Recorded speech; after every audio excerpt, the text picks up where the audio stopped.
guts and it's the glory. 100 stripes, 100 stories. It's the Pledge of Allegiance on the 4th of July.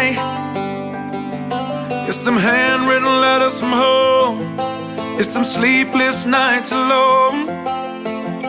It's his newborn baby he left with his wife. Mr. Red, White, and Blue.